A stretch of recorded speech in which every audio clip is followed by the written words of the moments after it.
Hi friends, मैं Rohitas Kumar BHR शिक्षा में आपका स्वागत करता हूं।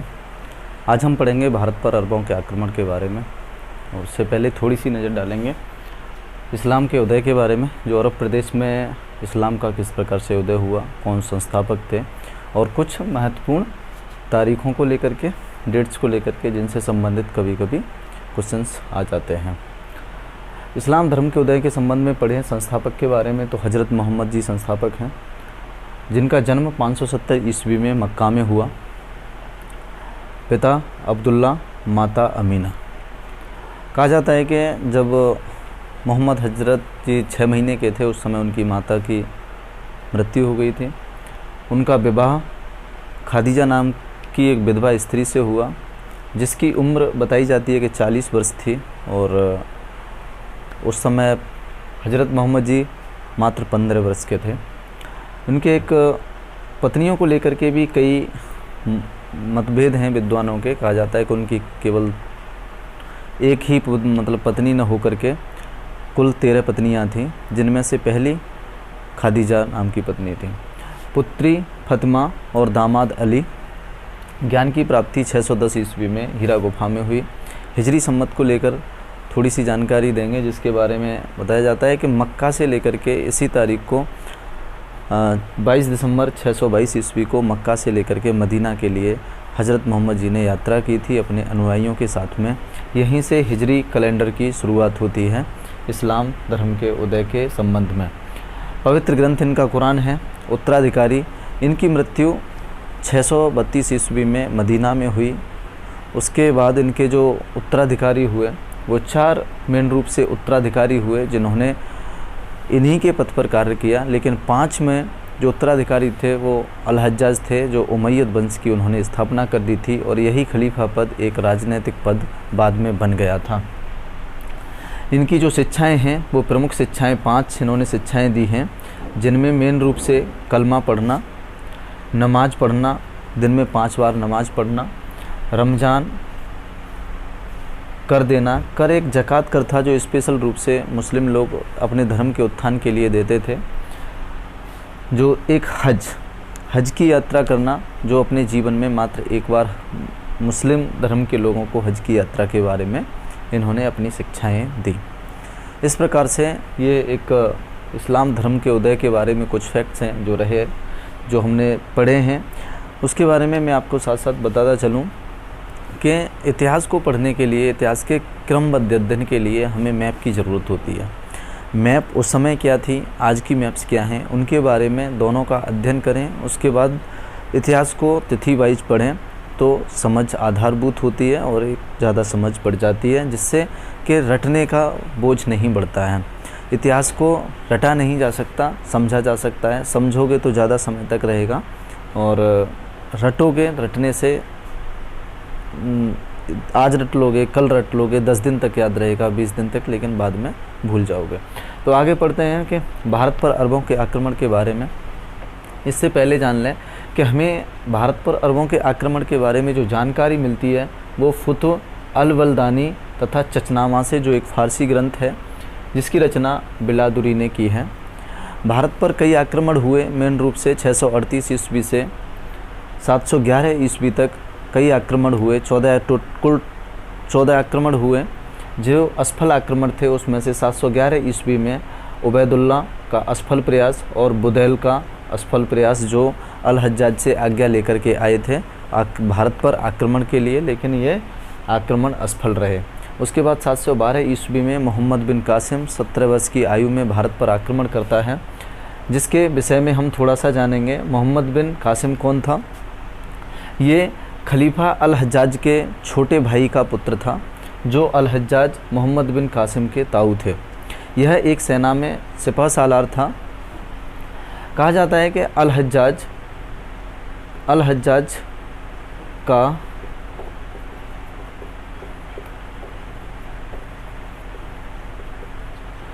मोहम्मद बिन कासिम अल-हज्जाज खलीफा का दामाद एवं भतीजा भी था। भतीजा क्योंकि इसके छोटे भाई का पुत्र था, और अल-हज्जाज की बेटी मोहम्मद बिन कासिम के लिए थी, इसलिए ये दामाद भी था। सिपह सालार के बारे में बताते चलें, एक दशमलव प्रणाली होती थी उस समय सेना में, एक दशमलव प्रणाली अपनाई जाती थी। जैसे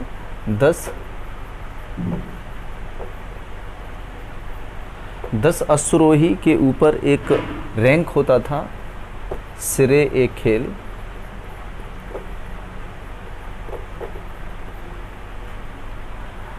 दस सिरे एक खेल के ऊपर एक रैंक होता था।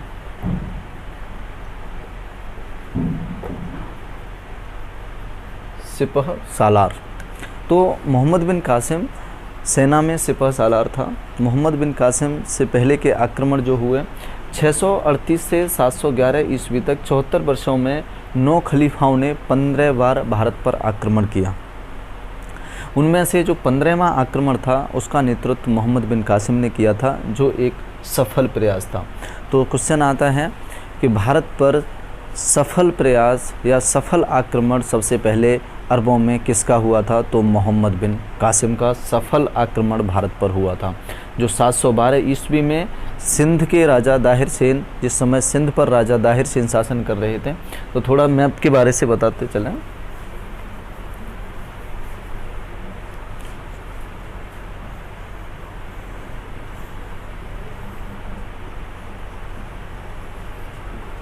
यहाँ पर सिंध जो भी पाकिस्तान का क्षेत्र है,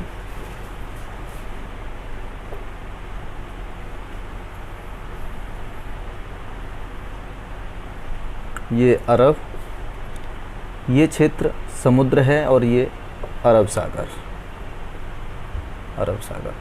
ये अरब क्षेत्र से आज्ञा लेकर के मोहम्मद बिन कासिम यहाँ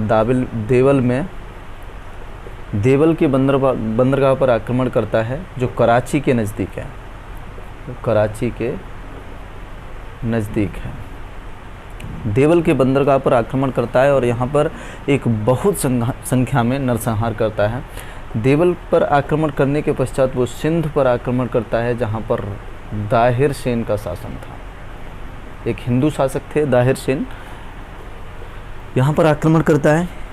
आक्रमण के क्रम में कहा जाता है कि दाहिर सेन की मृत्यु के बाद उनकी दोनों पुत्रियों को अल-हज्जाज के लिए भेंट स्वरूप में भेज देता है, जहाँ दोनों पुत्रियाँ सूर्या और परमाला, जो चचनामा ग्रंथ से इनकी जानकारी मिलती है, सूर्या और परमाला ने अल-हज्जाज से कहा कि मोहम्मद बिन कासिम ने यहाँ भेजने से पूर्व हमारी इज्जत लूट ली है, इसके बाद यहाँ भेजा है, जिससे खलीफा नाराज़ हो गया और मोहम्मद बिन कासिम को तुरंत अभियान छोड़ करके वापस आने के लिए कहा गया कि उसको चमड़ी में लपेट करके यहाँ पर लाया जाए। और कहा जाता है कि चमड़ी में लपेट करके मोहम्मद बिन कासिम को वहाँ ले जाया गया, जिससे उसकी दम घुटने से मृत्यु हो गई थी। राजा दाहिर सेन को पराजित कर देवल के बंदरगाह को जीत लिया। इस युद्ध को राबर का युद्ध भी कहा जाता है। कभी कभी पूछ लेता है कि राबर का युद्ध किसे कहाँ है हुआ, किस किस के बीच में हुआ? तो राजा दाहिर सेन और मोहम्मद बिन कासिम के बीच में 712 ईस्वी में हुआ था। और कुछ इतिहासकार, ईरानी इतिहासकार मानते हैं कि जो खलीफा का जो उत्तराधिकारी था या दूसरा जो खलीफा बनने वाला था, वो अल-हज्जाज का विरोधी था, जिसने अल-हज्जाज और मोहम्मद बिन कासिम जैसे समर्थकों को बुरी तरीके से पीट करके मार दिया था। तो कुछ भी रहा हो, लेकिन मोहम्मद बिन कासिम की मृत्यु के विषय में उसके खलीफा ने ही उसकी मृत्यु की थी। इसके कुछ परिणाम भी रहे आक्रमण के। सर्वप्रथम जो परिणाम हैं वो क्या है? सर्वप्रथम भारत पर सफल आक्रमण जो था, इससे इस्लामों का भारत में प्रवेश हो गया। सर्वप्रथम जो इस्लाम का प्रवेश जो हुआ वो भारत पर इसी आक्रमण के समय हुआ था या इसी आक्रमण के बाद हुआ था। हिंद और हिंदू शब्द का प्रयोग अरब वासियों के द्वारा किया गया था। जो सिंध का जो क्षेत्र था, इसको उन्होंने हिंद बोला और यहाँ के रहने वाले लोगों को उन्होंने हिंदू कहा। पंचतंत्र का अरबी भाषा में अनुवाद कराया गया। उन्होंने पंच जो तंत्र, एक भारतीय ग्रंथ था पंचतंत्र, उसका उन्होंने अरबी भाषा में अनुवाद कराया और जजिया कर खजूर की खेती एवं ऊँट का पालन प्रारंभ किया। जजिया कर के बारे में बताते चलें कि जो जजिया कर है वो गैर मुस्लिमों पर लगाया था, जो पहली बार अरबों द्वारा या मोहम्मद बिन कासिम द्वारा भारत में लगाया गया था।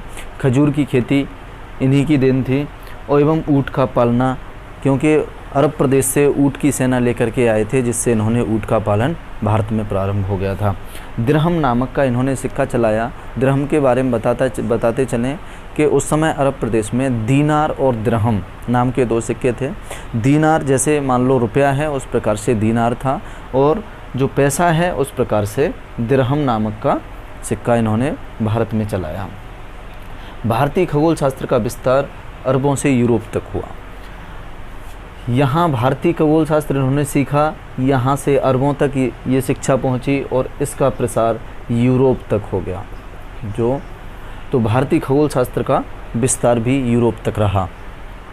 कुछ इसके अप्रत्यक्ष प्रभाव भी रहे, जो इस प्रकार से हैं। प्रेरणा स्रोत, तो ये प्रेरणा स्रोत किस प्रकार से बन जाता है? आने वाले मुस्लिम आक्रमणकारियों के लिए, जैसे महमूद गजनवी और मोहम्मद गौरी, भारत पर इसी से प्रेरित होकर के आक्रमण करते हैं कि भारत पर आक्रमण करेंगे, लूटपाट करेंगे और वहाँ शासन कर सकते हैं। तो इससे एक इन बाद के आक्रमणकारियों को प्रेरणा भी मिल जाती है भारत पर आक्रमण करने के लिए। दूसरा, एकमात्र रास्ता, इससे इस सफल आक्रमण ने ये सिद्ध कर दिया कि भारत पर आक्रमण करने के लिए केवल यही एक सिंध का रास्ता है जहाँ से हम भारत पर आक्रमण कर सकते हैं, क्योंकि भारत के उत्तर में हिमालय एवं दक्षिण में हिंद महासागर। भारत के उत्तर में हिमालय और दक्षिण में हिंद महासागर है, जिससे यहाँ से आक्रमण करना भारत पर कठिन था, और ऊंची चोटियों से, हिमालय की चोटियों से आक्रमण करना भी कठिन था। तो इससे ये भी सिद्ध हो गया कि भारत पर आक्रमण करने के लिए यही केवल एकमात्र रास्ता है। इस प्रकार से हमने भारत पर अरबों के आक्रमण के बारे में पढ़ा, इस्लाम के उदय के बारे में पढ़ा, जो कुछ पॉइंट्स हैं जो हमने आज कवर किए। आगे की वीडियो, यदि इससे पहले की वीडियो नहीं देखी है तो उसको एक बार वीडियो को देख लें, जिसमें इतिहास को किस प्रकार से पढ़ें, खंडों में बांट करके उसके बारे में बताया है। इस वीडियो को देखने से पहले उस वीडियो को ज़रूर देख लें, और ये वीडियो पसंद आई हो तो आप शेयर, सब्सक्राइब और लाइक ज़रूर करें। साथ साथ कमेंट में ये भी बताते चलें कि ये वीडियो आपको कैसी लगी, इससे हमें आगे की